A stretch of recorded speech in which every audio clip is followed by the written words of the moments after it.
The early 2000s was a rare time in India when almost every teenager broke the law every single day. Yes, we broke laws to listen to music. Before Geo made internet dirt cheap, us 90s kids would either have to buy CDs and cassettes to listen to our favorite songs or illegally download them from websites like mp3skull.com and share it with others using Bluetooth. All this hocus pocus is not required anymore.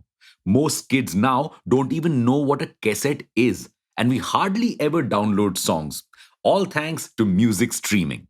So, we thought, why not take a look at how the world's top music streaming app works?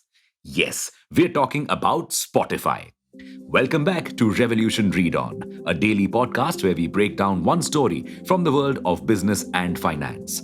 Click on the subscribe button to never miss an update from us. Here's your story for today. Spotify and other streaming services that came after it truly saved the music industry. Song piracy had almost killed the sales of CDs and cassettes, the major source of revenue for the music industry. It is only when streaming apps like Spotify and Ghana for India entered the market that the industry once again saw revenue growth. Spotify provided people the ease of listening to music without having to deal with potential computer viruses. 90s kids know what we're talking about, and without paying cash. So people ditched their pirate hats in favor of cash. So, unlike Netflix and Amazon Prime, Spotify came to rule the world through a freemium model. Instead of focusing on selling everyone a subscription, it focused on selling a subscription to few and selling everything else to the others through ads. And this model has worked out well for the company, making it the global leader in music streaming. But soon, many players entered this market, including giants like Apple Music and Amazon Music. How has Spotify managed to stay ahead of them despite the fact that Apple and Amazon bundle their music subscriptions with other offerings like Amazon Prime? That's because of Spotify's unique features like personalized playlists and the year end Spotify Wrapped, which highlights your listening trends.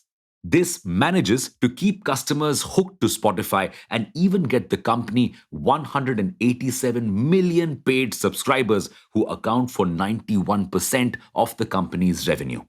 But as the market got more and more crowded, Spotify realized that just this approach wouldn't work.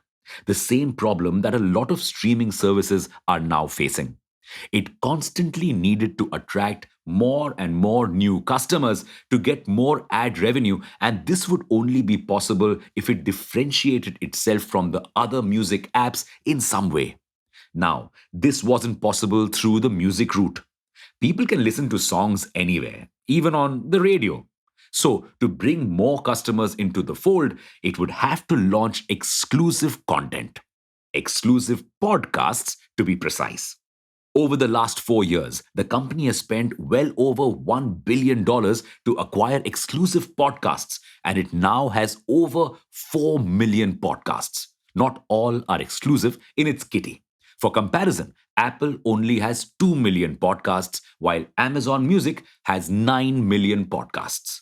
The addition of so many new and exclusive podcasts is probably a major factor behind Spotify's profits.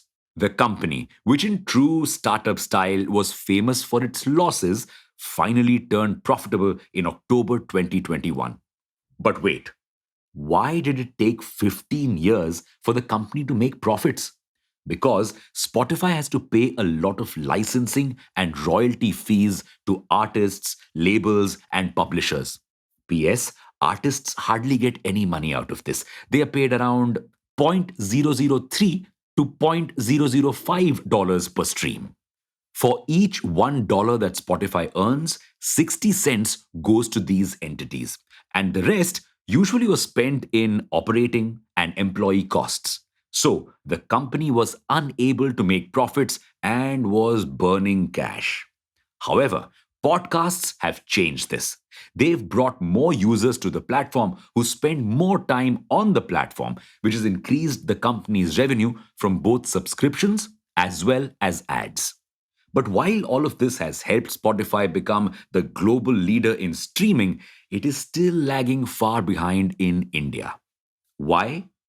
This is a problem that many global streaming services have faced in India because cracking the India market is difficult. We Indians are notorious for penny pinching, and as such, these services cannot really sell their wares as easily as they do in other countries. This is clearly highlighted in Spotify's case, where subscription revenue contributes to 90% of total revenue for Spotify worldwide. In India, only 65% of its revenue comes from subscriptions. Plus, Spotify is only 3 years old here, and other Indian services like Ghana and JioSavan have already captured a bigger customer mindshare. However, Spotify is not used to losing. So, it has come up with several strategies to make sure that it is soon number one in India as well. For starters, unlike Netflix, Spotify took Indians' bargaining instincts pretty seriously from the very beginning, which is why it gave us subscriptions at a pre bargained, pre discounted price, the lowest in the world. Not just that, it also kept our tendency to buy chota sachets in mind and launched plans worth 7 rupees and 15 rupees to get us hooked to the ad free experience.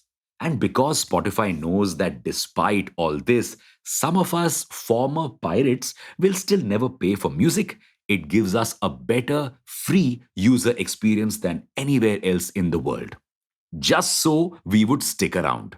But experience isn't everything, and Spotify knows this. So it is also focusing on the content side. How? It knows that India is a land of diversity, and ultimately, all we want is to jam to songs in our mother tongue or whatever other regional language is trending at the time.